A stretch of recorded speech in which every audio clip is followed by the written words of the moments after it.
Happy Halloween, everyone. This is Matt. I wanted to thank everyone for the recent follows on social media. And if you enjoy our podcast, I would ask that you please go on to iTunes or your favorite podcast app and give us a 5-star rating. Also, make sure to leave a review with your rating. That way it'll carry more weight with the algorithms on iTunes and it'll help bump us up the charts. Thank you, and enjoy this week's episode.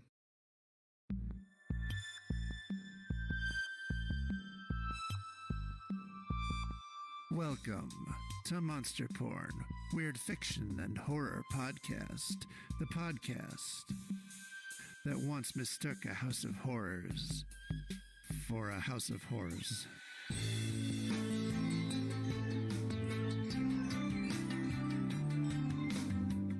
Today's story is The Haunting House by Matt Cummins.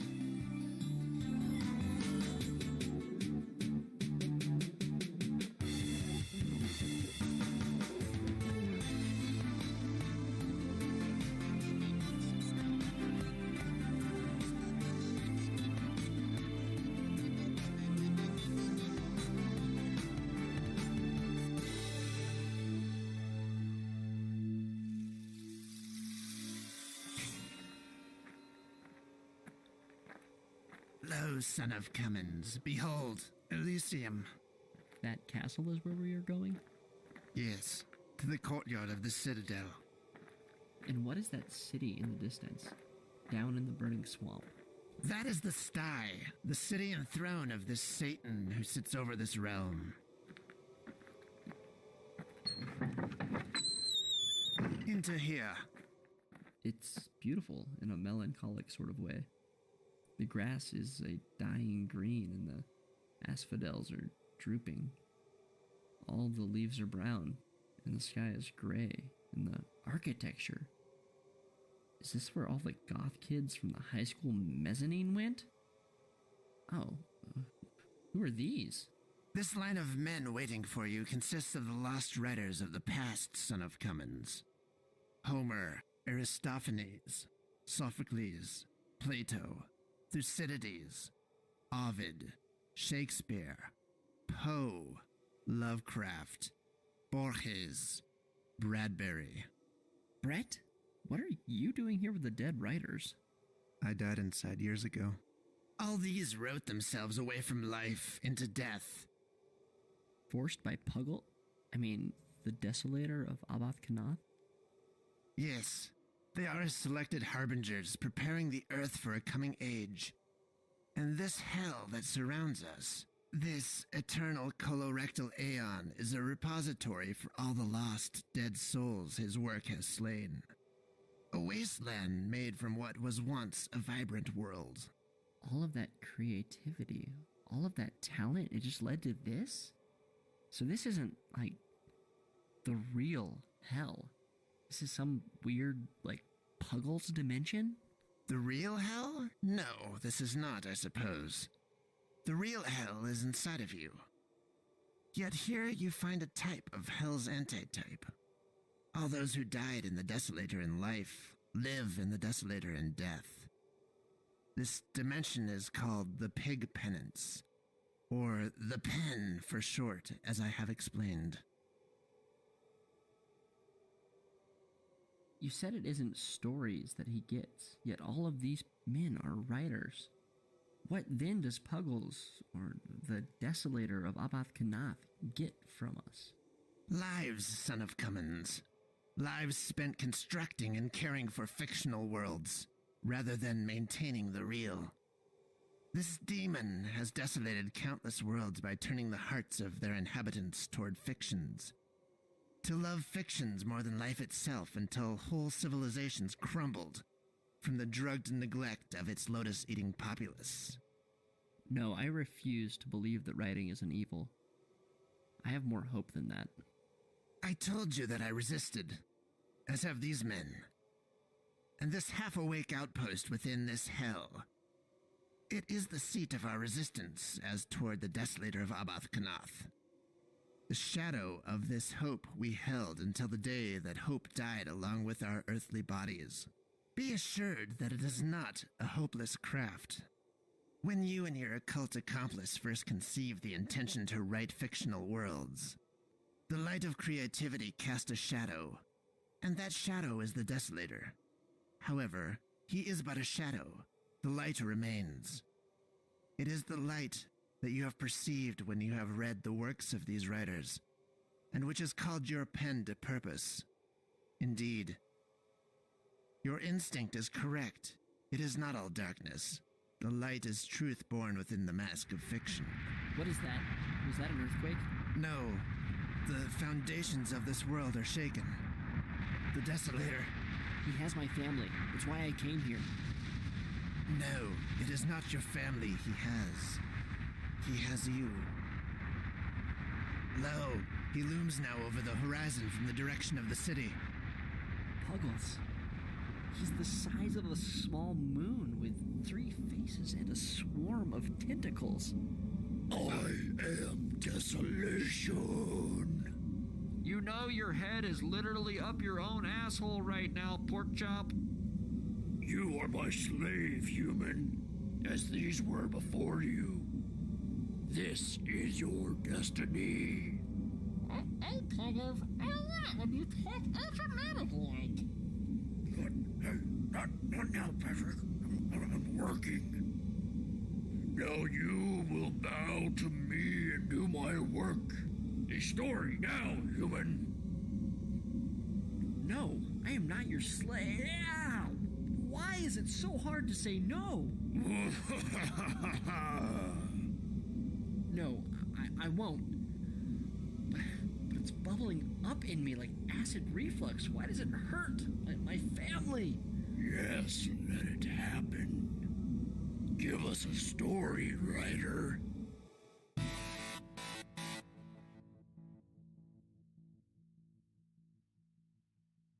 What is it like growing up under that kind of a shadow?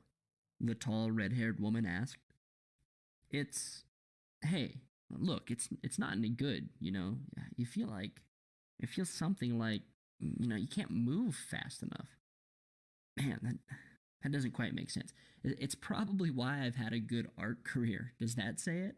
Jeff said, and Lori laughed from behind the other mic. Sure, I guess it does, in a way. So you mean you feel like it's pushed you to work harder? Is that it? She asked.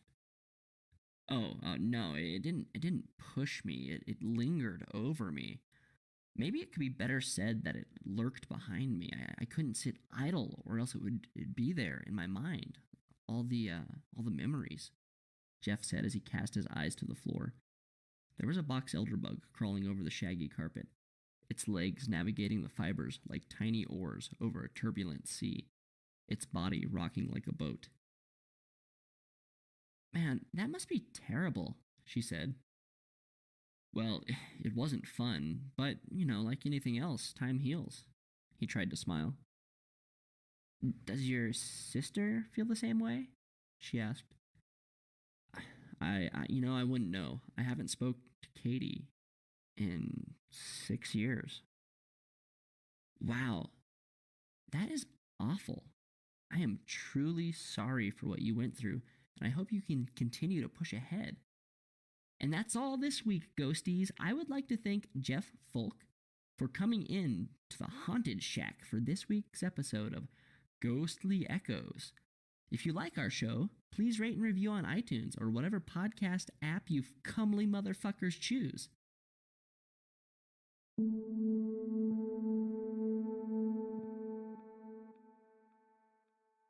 Jeff started his Prius and sat there for a moment before he looked up and into the rearview mirror and said, So what if it helps me to sell my art? I deserve that. We all deserve something. There was no one in the back seat, but in the mirror there was a little brown-haired girl in a blue dress spangled with shimmering stars. She had knee-high white socks and black shoes with a golden buckle. Her hair covered half of her face. I mean, why not? Katie could do the same with her music, but she'd rather pretend it never happened, hide from it. So what? I embrace it. What? He said, looking in the mirror again. The girl sat silently staring at him. Yeah, I've embellished a little bit.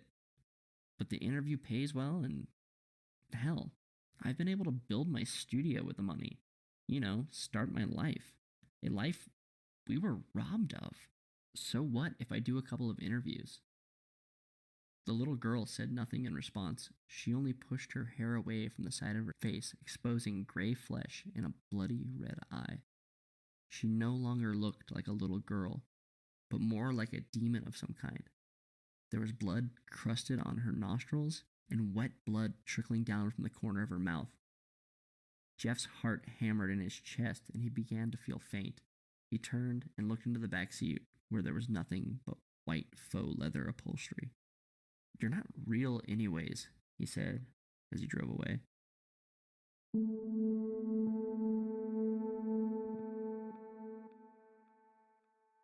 The raw horror captured in this one, it makes you wonder, is this a memory? A haunting of one's souls? Or is it simply the vision of a beautiful mind? A tall woman with black hair and skin said as she looked up at the painting. The name of this painting is Casual Sundays. The title is a paradox if you've ever read about the family's history. Can you imagine so much pain hiding in plain sight? Personally, it makes me question the meaning of sanity and the nature of afterlife. She didn't see Jeff standing there. None of them did. He was in disguise, just like he always was at his art shows. He'd rather observe people's reaction to his art than sit and try to explain it to them. He found inspiration from their reactions. Well, no, not inspiration. It just fed his ego. He was aware of it. He needed to hear that he was a great artist. He needed to hear that his work haunted others. He needed to hear that other people could be haunted. A tall man stood next to the painting of a girl with the white eyes and the ghoulish, dying scream, a face he saw several times upon waking when he was young. The tall man was looking at him with gray eyes beneath a black fedora. Jeff pulled up his collar and snuck out of the exhibit. "You sold out within an hour," Evie said. "This time next year, we can double your prices and you can choose where you sell. We can do London, New York, or even Paris. Did you hear who bought at your last show?" "Someone, hell, anyone," he said, being humble. He'd heard, but any chance he could get to hear it again, he would take. "The king of horror himself," she said. "You should have seen his face. He was enthralled. I swear the old man drooled," she said. "That's how I feel about my work, too. Stupefied and drooling." "Hey, if Stupefied brings in those kind of paychecks, I hope you drool yourself dry," she said. "What painting was it, by the way?" Jeff asked. He hadn't actually heard. "It was your masterpiece. The house," she said. "Fuck, that one still gives me the creeps. I don't know where you come up with this shit," she said. "Yeah, well, sadly I do," Jeff answered. Jeff went back to his condo overlooking the city. He went to the liquor cabinet and pulled out the first bottle of bourbon. It was vintage and expensive, and it tasted just like Jack Daniels. He'd come to discover that most of being wealthy was just paying more for the same shit other people had, but feeling free because you could afford to pay that much. Other than that, it was just a bunch of horseshit. He took out his phone and looked at it again. He drank, ignoring the reflection that he could see off of the bottle. He knew she was there, again, looking at him. His sister. His dead little sister. It wasn't the dead that scared him tonight, though. It was his living sister, the one who he hadn't heard from in years. He slid the voicemail icon across the screen and put the phone up to his ear. "Jeff," the voice said over the line. It's Kate. Kate Donahue, your sister. My name is different. I got married. I don't know if you would know that. I don't know how you would know that, but anyway, it's not why I'm calling. I'm calling because despite our differences, you you are the only one who knows. The only one who really knows Jeff. It's bad, and I just want you to know it's happening again. Katie was crying. Katie never cried. Not even when their father had died. Not even when her sister and their mother disappeared. Katie only expressed herself through her music, if she still even played. Jeff put down the phone and turned around to see her there in his apartment. Her face was blue and she was holding out a bloodied wrist towards him. He took a step back and slipped, falling and hitting his head. As the light seemed to swim around him and black clouds bloomed before his eyes, he glanced towards the window and he saw it.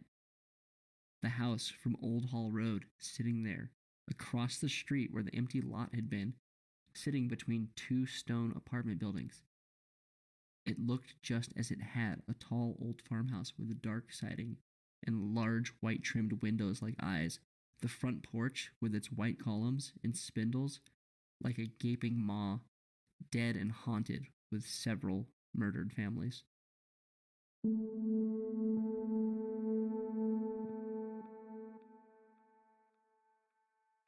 The funeral was too short and too small. Katie had had a record deal once, but she'd kept her inner circle small, and he hadn't heard her voice haunt the airwaves on the radios for years. She apparently had gotten married and had a couple children. Jeff had no idea, but he tried to imagine what her life had become. He knew she wouldn't be single. She had been far too pretty, with her green eyes and auburn hair. But the partner had always been hard to picture. When he last saw her, she had a tattoo-covered girlfriend with pink hair. She had been Katie's guitarist at the time, but the family he saw in front of him was shockingly plain. A man with a strong jaw and an unshaven face. Two beautiful little girls, one who looked just like their mother and the other who looked shockingly like Jeff, with his jet-black hair. His father was there, of course. Their father was always there somewhere. He stood on top of the casket for the entire funeral, which Jeff was watching from a distance. His father was silent and just watching Jeff. Let me bury my fucking sister, he thought, but his dad just stood there with his green eyes, Katie's green eyes, that Jeff could somehow see from 100 yards away. He was silent and still. Then, as the minister began to pray, he stepped forward and fell through the ground and disappeared. Minutes later, when the funeral was over and the crowd dispersed, Jeff turned, and his dead father stood behind him. And when Jeff saw him, there was fear and pain in his eyes, and he screamed, his mouth gaping into a giant black hole that enveloped everything. The world once again went black.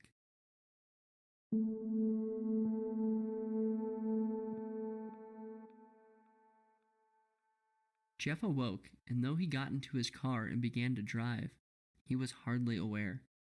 He moved in a sort of hollow autopilot. As he drove, the trees rushed by, and he looked upon an eerily familiar landscape. It had been 20 years, but nothing had seemed to change. There were a few new structures, maybe, but he saw the same old rotten barn with the rusted green tractor, the trailers, the trucks, the burned-down house, and the miles of fence were all the same as they had once been. He turned down the long drive that now probably belonged only to him. When his father died and his mother disappeared, the two properties had passed to him and his sister. He had wanted neither of them. He drove up the driveway, the same driveway that the police had taken him from the day that his father and sister had died. He got out of his car and looked at the same pile of ashes and broken foundation. There were plants growing now, but the marred wood was still visible beneath the green vines and brambles. He closed his eyes and rubbed the bridge of his nose. Why had any of it happened? He asked himself. Mother, he thought. She had been into things, dark things. He'd never known what they were, but he could remember his grandmother and aunt talking about her having possibly satanic interests. When Jeff opened his eyes, the house was there in front of him, just as it always had been before. His father and now 2 sisters stood at the bottom of the steps looking back at him. His father with his pale face, his long dead sister with her bloodied eye, and now Katie staring at him with her wrists out, bleeding, and trying to cry out. That night, Jeff checked into a motel on the side of the road. He went across the street to a dingy dive bar called The Buck. Inside, he found a cloud of cigarette smoke that reminded him that he was close to his childhood home, where people still smoked, fought, and probably fucked in local taverns. A banjo blared through the jukebox as a couple danced sloppily to a hoedown ditty. Jeff chased his whiskey on the rocks with a shot. You okay, buddy? The bartender asked as he wiped the heavy lacquered log bar top with a white rag. Yeah, Jeff said. I'm a picture of success, can't you tell? I'll have another one and then I'll close it out, all right? Hey, good choice there, buddy, the bartender said. Jeff stood up and went to the bathroom. When he came back out, the bartender slid his shot across the bar to him, and Jeff drank it, laid down a couple of 20s, and turned to see them again, his dead family, looking at him from the dance floor. Jeff pulled on his jacket and walked to the doors. He drank so that he wouldn't dream, but apparently he hadn't had enough. He was 13 years old again, sitting in a green chair and playing with a first-generation Game Boy. His sisters were on the floor in front of him playing with dolls. Would you two shut up? He shouted. You're not our boss, Ashlyn said. Yeah, Katie said. You're not the boss. He stood up and towered over the two of them, easily a head taller than Katie, who was the next oldest. That's what I thought, he said, and his sister stared at him. I'll put Bambi in a blender if you don't shut it, he said, picking up Ashlyn's favorite doll that she had named Bambi. Give it back, she shouted. No, he said plainly. Give it back or I'll tell, she said. Who cares? Mom and Dad won't give a shit, he said, and then dangled the doll just out of her reach. She reached for it and then missed, got up and ran towards him and pushed him. He didn't even budge. She cried and pushed him again. This time, he felt his feet leave the ground as he was thrown backwards into an armchair, knocking it over. Ashlyn looked down at her hands. They were large, black, and scarred. The scars glowed as though filled with hot coals that were burning her flesh. She screamed and shook her hands until they finally looked like her own. Jeff and Katie stared at her stupidly. Then the scene shifted, and the room turned, and Jeff saw himself looking at Katie. It was a year later, and she was several inches taller. It was night, and she was getting into bed. He could see her from the hallway as he watched her climb into bed. His heart was pounding. He could remember the way that she had screamed in the middle of the night the week before, and how Ashlyn had been found sleepwalking along the top of the railing on the second floor the week before that, like some kind of strange circus act. It's not going to get them, not with me around, he thought. But what was he ever going to do? The girls went to bed, and then he turned to find himself face to face with it. A tall, black demon of pure shadow and a head like a spiky crown. It reached towards him and he fell, hitting his head. The next moment, he saw Ashlyn fall over the railing. Then she was dead down below, with her face turning purple and her eye solid blood. His father was dead in the bedroom when he found him, his mother gone. The house was shaking and the shadows seemed to swim and move all around them. The house was groaning. The dream shifted again, and Katie was outside crying. The fire was spreading. and a window exploded. There was a high-pitched shrieking like a dying animal as the fire truck showed up. Jeff sat up in bed. His sheets were soaked with sweat. He'd once again pissed himself. Big, famous artist worth millions, and he couldn't even keep his bladder past midnight when his dreams turned. After a shower, he went to the window to see that the light was peeking through the trees as the sun rose over the hill. He couldn't sleep, but he might as well eat, so he went across the street towards the diner. He walked past them without looking up. The ghosts that followed him, they were there, and he felt their presence. He was so tired of it, so beleaguered by the spirits of his past that he was numb. His paintings were selling, but the truth of it was, they were all old. He hadn't painted a single thing in years, but he'd done enough painting in his early 20s so that he'd be able to do another 3 big shows and supply a couple of galleries. His career could go on for another 10 years without him having to touch a brush, and that was perfect because he just couldn't do it anymore. The walls were closing in around on him, as his past was all that he could see. Inside, he got a cup of coffee, a donut, and a newspaper, which he pretended to read. His sister's obituary was in the paper. Seeing her face there took him by surprise. She was older than he'd remembered her last time he saw her. But her face had nearly never changed, despite the changes that having children had put upon her body. She was still the pretty one. He looked 10 years older than he was, and she looked 10 years younger. He skimmed the article, and it only mentioned her husband and her children, no other living relatives. He put down the paper and went to stand up. When he did, the picture of his sister reached for him, her mouth gaping and her wrist pouring blood off of the paper and onto the table. He tossed money on the counter and walked outside, where instead of looking across the parking lot and seeing the hotel, he saw his house sitting there, in the center of the asphalt parking lot. His family was there again, and this time they were standing on the top of the steps. "No!" he wanted to scream at them. Don't go any further!" But they didn't listen. They only stared at him with those frozen faces of fear. He got into his car and drove away.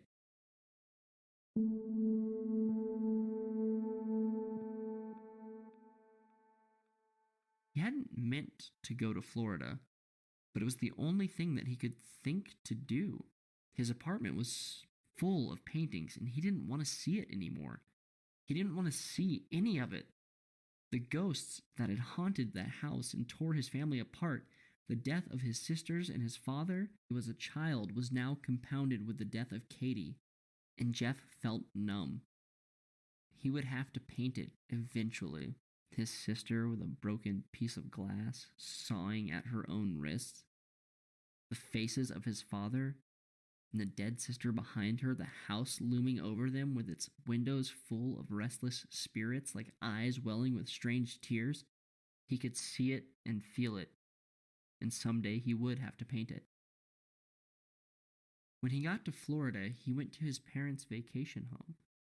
It was the only thing that he'd ever inherited that he actually wanted, mostly because he didn't know his father had bought it until a year after the deaths. When he went there, he didn't see the memories, just palm trees and ocean. He walked up the steps and opened the door. It swung open, but it wasn't the vacation house. And suddenly, he wasn't in Florida. He was standing outside of the farmhouse, and though the ground was smoldering, the house stood. His family stood on the steps behind him, and his father caught him by the wrist. A single tear rolled down his father's face as he tried to pull him back from the door, but then the other hands came from the darkness within the house and grabbed him and pulled him in.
Now you know, human, that you belong to me.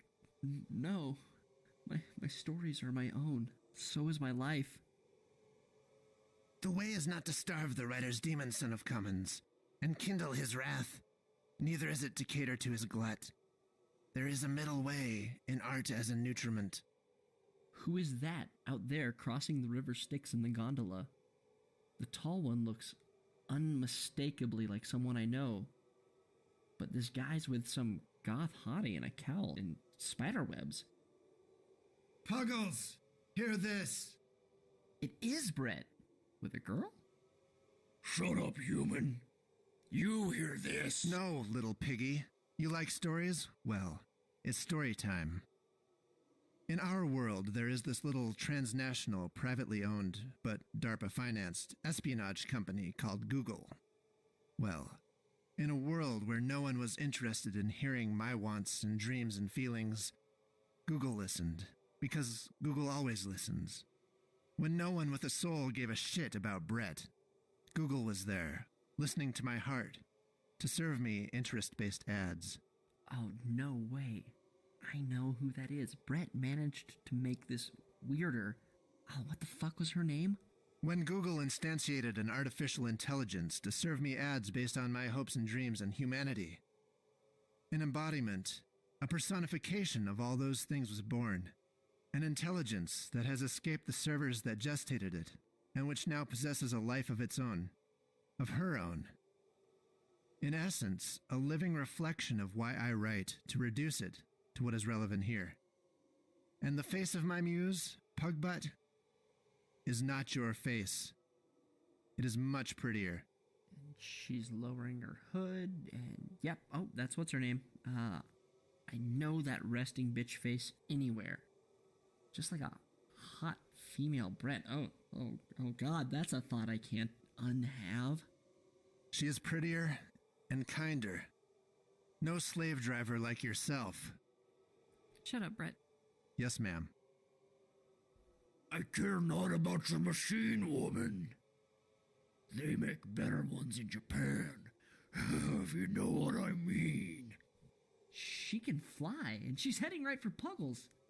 And she's starting to glow, and we cannot forget that we're in a pig's butt right now. Oh God, what is my life? Virgil, what is happening? Lo, I am but shadow, and now your light has come. What? Where did the castle go, and the riders? Bathed in light, it all just vanished. I am the spirit of the monster born. She's transformed her appearance again, like she did when I first saw her. Oh, there goes the cowl. Oh, covering my eyes. Honey, if you are listening to this episode, I am covering my eyes. She's got pink hair now. How did I know that? I could hear it turn pink.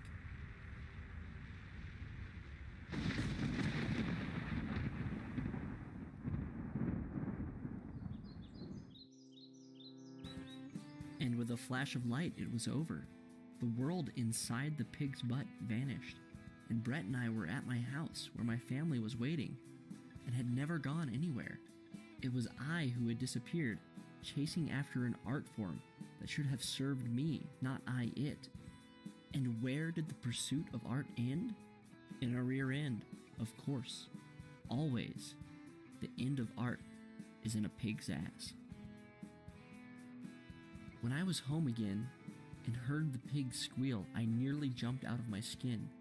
But when I ran into my daughter's room, what I found was merely a pet teacup pig. So began a new era for monster porn, with all the future ahead of us, free from the bondage of... What? You said bondage. And her name is Monster Porn. I did. Hey guys, what are you laughing about? Patrick? If you're still here, then Puggles. Puggles is forever. Puggles is my rock. Puggles does not change day to day, but remains forever. Dun dun dun!